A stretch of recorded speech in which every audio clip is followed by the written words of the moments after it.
Welcome to I news. Bharat America మధ్య ఆర్థిక బంధం సరికొత్త పుంతలు తొక్కుతోంది. ఇరు దేశాల మధ్య కుదిరిన మధ్యంతర వాణిజ్య ఒప్పందం భారత్ మార్కెట్పై భారీ ప్రభావాన్ని చూపబోతోంది. ముఖ్యంగా బంగారం, వెండి ధరలు తగ్గడంతో పాటు ఐటీ రంగంలో కీలకమైన డేటా సెంటర్ల ఏర్పాటు ఖర్చు భారీగా తగ్గనుంది.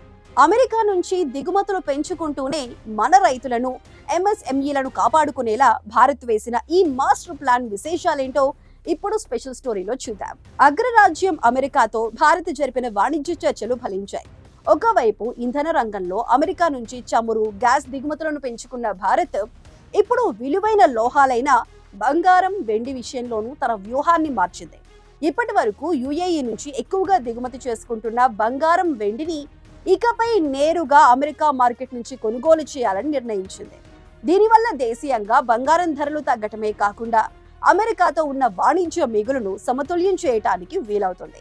అమెరికా ప్రస్తుతం ప్రపంచవ్యాప్తంగా బిలియన్ల కొద్దీ విలువైన బంగారు, స్క్రాప్, రిఫైన్డ్ వెండిని ఎగుమతి చేస్తోంది. ఇది భారత్కు ఒక గొప్ప అవకాశంగా మారనుంది. అమెరికాకు మనం $2.8 బిలియన్ విలువైన వ్యవసాయ ఉత్పత్తులను ఎగుమతి చేస్తుంటే అక్కడి నుంచి $1.5 బిలియన్ ఉత్పత్తులను దిగుమతి చేసుకుంటున్నాం. అయితే అమెరికా నుంచి వచ్చే ఉత్పత్తుల విషయంలో భారత్ చాలా స్పష్టంగా ఉంది. జెనెటికల్లీ మోడిఫైడ్ ఆహార పదార్థాలను మన దేశంలోకి అనుమతించే ప్రసక్తే లేదని అధికారులు తేల్చి చెప్పారు. అలాగే మన రైతుల ప్రయోజనాల కోసం టారిఫ్ రేట్ కోటాలను కూడా అమలు చేస్తున్నారు. ఈ ఒప్పందం వల్ల అత్యంత లాభపడేది భారత డేటా సెంటర్ పరిశ్రమ.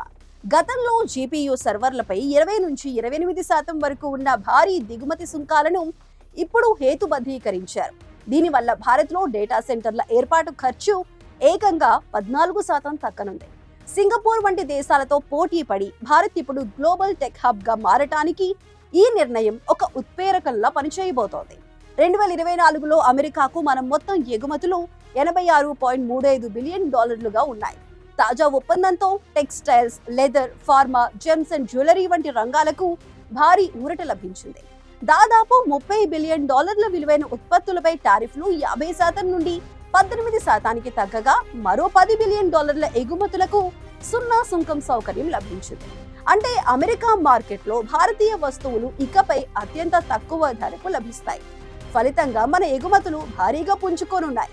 దేశీయ పరిశ్రమలను కాపాడుకుంటూనే అంతర్జాతీయ స్థాయిలో భారత్ తన వాణిజ్య జైత్ర యాత్రను కొనసాగిస్తోంది.